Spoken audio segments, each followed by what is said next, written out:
हमारे दोस्त अमीनुल हक साहब, मिनिस्टर आईटी एंड टेलीकम्युनिकेशन, मेरे दोस्त मोहतरम शफ़क़त महमूद साहब, minister of education and professional training, और मेरे दोस्त मोहम्मद आज़म स्वाति साहब, मिनिस्ट्री ऑफ रेलवेज़, दीगर अफराद पार्लियामेंटेरियंस जो यहाँ मौजूद हैं, मिस्टर पॉल विल्सन और सैयद उमर फ़ारूक हसन साहब, आप सब लोगों को अस्सलाम वालेकुम। मेरा शौक़ का ज़िक्र यहाँ पर हुआ, मगर मुझे आज बैठे बैठे एक बात याद आई कि अब है 2021 और 2007 के अंदर मैंने शेंज़न चाइना में उस वक्त मैं एशिया पैसिफिक डेंटल फेडरेशन का सदर था।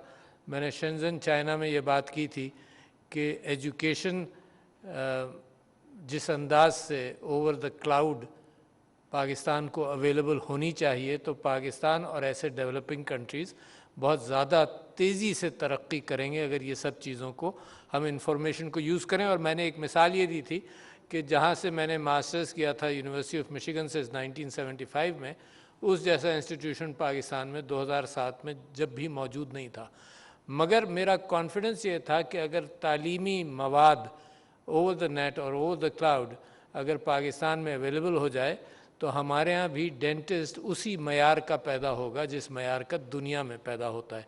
तो 2007 में और 2021 में 14 साल गुजर गए जब भी खान एकेडमी बन चुकी थी और उसकी इन्फॉर्मेशन अवेलेबल थी। मगर हुआ ये कि मुझे 5-10 साल, खैर 5 ही साल की मेरा अपॉइंटमेंट है, ये इलेक्शन है, मगर बहुत टाइम लगता है इस बात को लोगों को कन्विंस करने में कि इसको अडॉप्ट करो। कोविड ने एक काम ये किया कि घसीट कर सबको उस पर लगा दिया। तो जहाँ कोविड के बहुत बुरे असरात हुए दुनिया पर, तो एक उसका साइड बेनिफिट ये हो गया कि कम्युनिकेशन के अंदर सबको वो करना पड़ रहा है जो सिर्फ वर्बली इसको हम पुश कर रहे थे।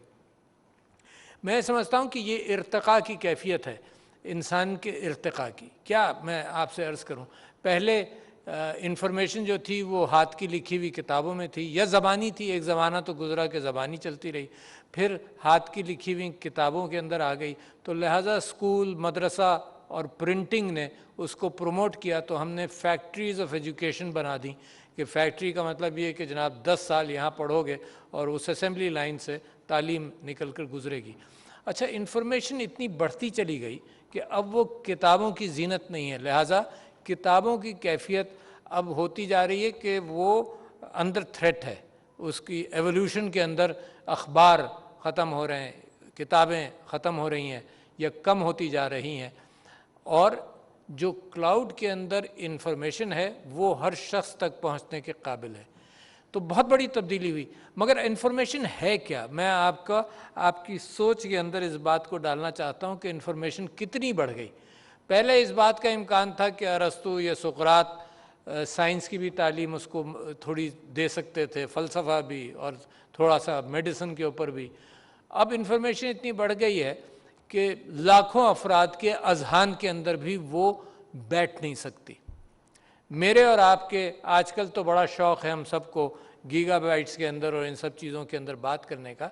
मेरे और आपके दिमाग की मेमोरी की कैपेसिटी 1 गीगाबाइट है, जो टेलीफोन से भी छोटी है। अच्छा, मगर इंसान ने क्या किया, ये तो गीगाबाइट तो बाद में आया ना।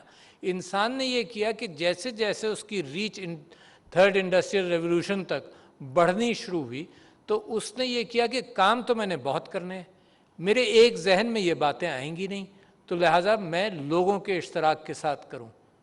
बोर्ड्स बनाए हैं, ग्रुप्स बनाए, डिस्कशन किया और सब लेट करता गया। अगर इनफरादी कोई काम था वो तो मामूली से था, वो खुद करता रहा।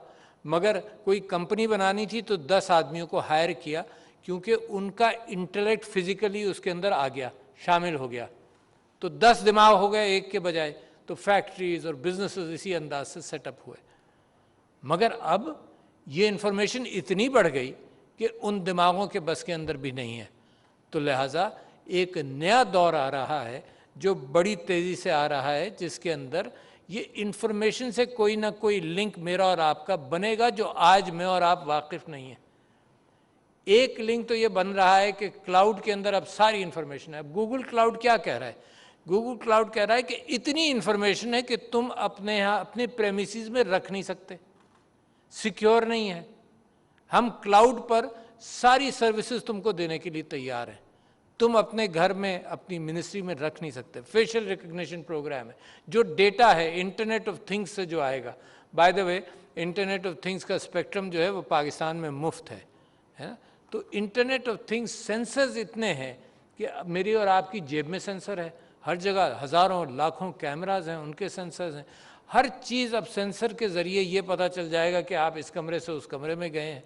तो सेंसर और इन्फॉर्मेशन इतनी है कि उसको एनालाइज करना भी एक मुश्किल बन गया, इतनी इन्फॉर्मेशन है। पहले तो ये होता था कि भाई डेटा ले आओ, लेजर के अंदर बैठकर डेटा देखा, 10 आदमी बैठे और उसमें से कुछ एनालिटिक्स कर ली। अब इतनी इन्फॉर्मेशन है कि उसका एनालिसिस इंसान के दिमाग के बस की बात नहीं है। तो लिहाजा उसके एनालिसिस के लिए एनालिटिक्स और आर्टिफिशियल इंटेलिजेंस आई और इंसान के दिमाग को रेप्लिकेट करने की कोशिश की।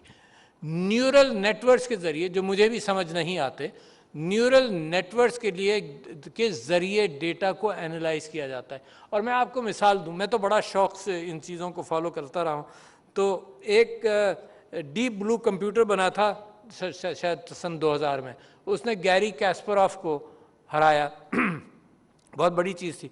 उस कंप्यूटर का कमाल ये था कि वो millions and millions of calculations करता था और डेटा क्रंचिंग करता था। फिर गूगल ने अल्फा गो बनाया अल्फा गो में और डीप ब्लू के अंदर फ़र्क ये था कि डीप ब्लू को तो सारी पुराने गेम्स, चेस गेम्स जो बड़े बड़े पैमाने पर खेले गए थे, वो सब उसको फीड किए, वो उसके साथ मिलकर एनालाइज करता था। अल्फा गो को कोई इंस्ट्रक्शंस नहीं थी सवाए एक इंस्ट्रक्शंस के कि चेस इस तरह से खेला जाता है, बस the rules of chess. Within a few hours, it was able to defeat itself and start planning on that. तो वो कैलकुलेशंस मिलियंस एंड बिलियंस नहीं करता था, उसने आर्टिफिशियल इंटेलिजेंस के साथ it was able to defeat Deep Blue and all other computers like that. और फिर वो इसी एतबार से मैं आपसे ये कह रहा हूँ कि डेटा क्रंचिंग, उसको एनालाइज करना, उसकी छन्नी बनाना अब इंसान के बस में सिर्फ इतना है कि वो उसके इंफॉर्मेशन हाईवेज बना दे। देखो, जो दुनिया का एक ज़माना था जब गुड्स प्रोड्यूस होती थी तो गुड्स के हाईवेज बनाए गए हमेशा से। अब इंफॉर्मेशन इतनी तेज़ी से जाती है और इतनी प्रोडक्टिव है, वो गुड्स से कहीं ज़्यादा, तो इंफॉर्मेशन हाईवेज, और उस एतबार से कंप्यूटर्स के अंदर भी चेंजेस आ रही हैं। और आप लोग वाकिफ़ शायद ना हो, मैं वाकिफ़ हूँ कि गूगल ने एक क्वांटम 55 क्यूबिट का एक क्वांटम कंप्यूटर भी बनाया है, जो उसने पब्लिक के इस्तेमाल के लिए भी रिलीज़ किया है।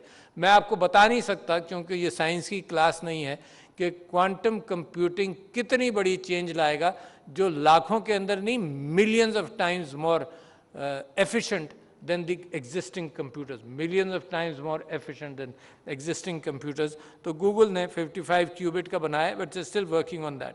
मैं टेक वैली को का भी शुक्रिया अदा करता हूं कि जो उसने गूगल के साथ कोऑपरेशन करके हमारे लोगों के डेटा हेल्प गूगल क्लाउड की मदद के साथ किया, जिसके अंदर यकीनन बैकग्राउंड में मशीन लर्निंग भी है, बैकग्राउंड में न्यूरल नेटवर्क्स भी हैं, और गूगल का ताउन ministry of education and ministry of Railways के साथ भी बहुत अहम चीज़ है।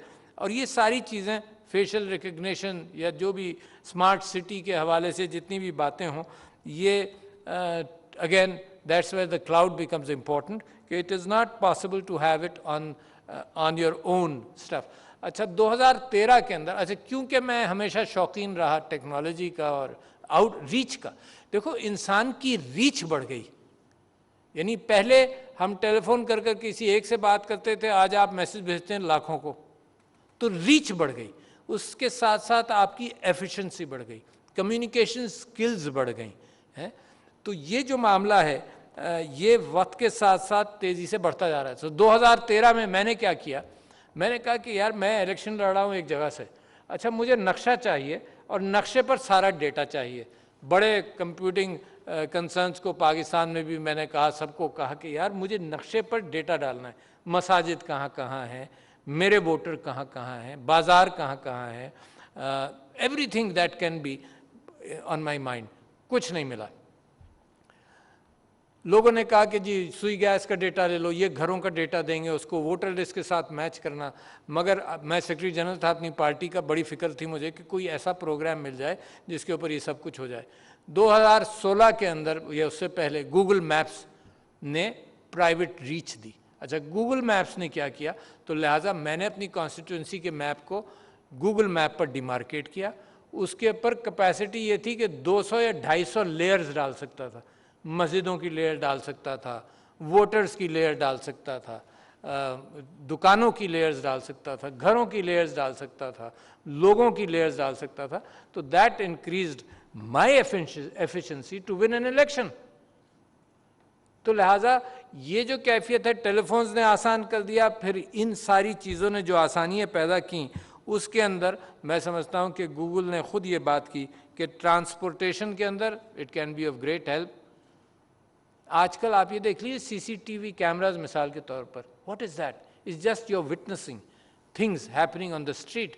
कितनी सिक्योरिटी के हवाले से, हर चीज़ के एतबार से हो गया। फिर ट्रैफिक मैनेजमेंट, जहाँ पे traffic is a big issue, traffic management के एतबार से again going through artificial intelligence and analytics.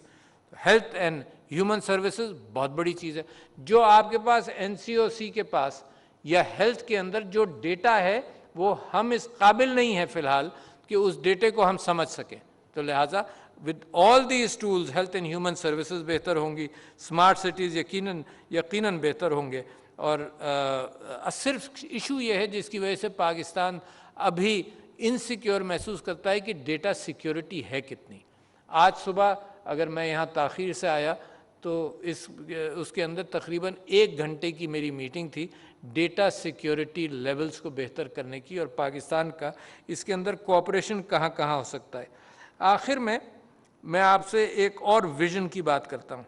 ज़माना जैसे बदल रहा है तो the future is affecting us faster than you think. बिल्कुल इसको लिख लीजिए, अपने साथ बांध लीजिए। फ्यूचर इतनी तेज़ी से बदल रहा है जो मैं नहीं सोच सकता, और यकीनन आप मेरे भाई हैं, आपके अंदर भी कुछ लोगों में सलाहियत होगी, मेरे अंदर वो सलाहियत नहीं है कि देख सकूं कि मुस्तकबिल जा कहाँ रहा है बड़ी तेज़ी से। यानी हमने कई जनरेशन्स में ये देखा कि टेलीफोन से हम लैंडलाइन से हम सेल फोन्स पर आ गए, मगर ये चीज़ें अब बड़ी तेज़ी से बदलेंगी। हो क्या रहा है, अब होगा क्या, मुस्तकबिल दुनिया का है क्या? तो मैं आपसे ये कह रहा हूँ कि इस वक्त मैं एक मजबूरी महसूस करता हूँ कि आपसे बात कर रहा हूँ, मुझे तो बहुत सारी इन्फॉर्मेशन की अगर ज़रूरत हो तो क्या करूँगा।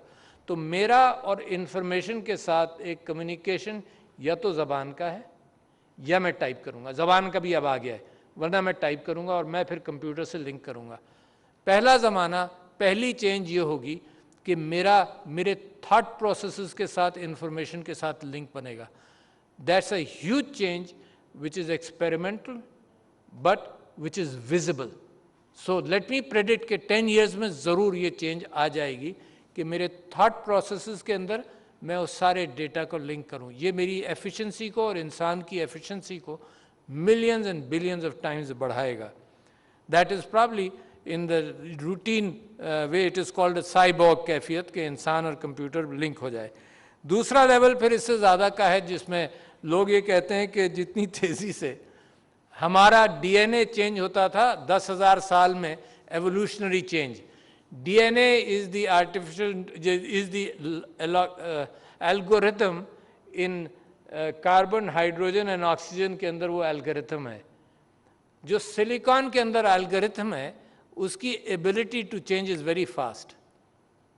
तो a time may be coming when there will be super intelligence emerging और इंसानियत का फुटप्रिंट दुनिया में कम होता जाएगा। सो बीवेयर ऑफ दैट, क्योंकि इंसान की डिसीजन मेकिंग पर मैं बहुत मुतमईन हूँ नहीं है, क्योंकि इंसान जिस बायस के साथ डिसीजंस करता है, कल परसों मैं कह रहा था weapons of mass destruction was a decision made on fake news etcetera.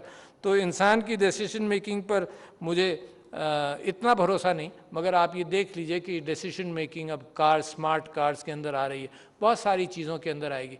तो दुनिया जितनी तेज़ी से बदल रही है, पाकिस्तान के अंदर मैं सिर्फ एक लफ्ज़ बदलना चाहता हूँ। आपने कहा लीप फ्रॉग करेगा, मैं कहता हूँ कि इस कैफियत में इतनी तेज़ी से ये ट्रेन चल रही है कि पाकिस्तान को ब्रिक एंड मॉर्टर से हटकर इस ट्रेन पर इस ट्रेन पर सवार होगा तो ही will be catapulted, Pakistan will be catapulted into the new era much faster, and I envision that it's just a matter of time that Pakistan will be one of the most important countries if we keep on making these smart decisions.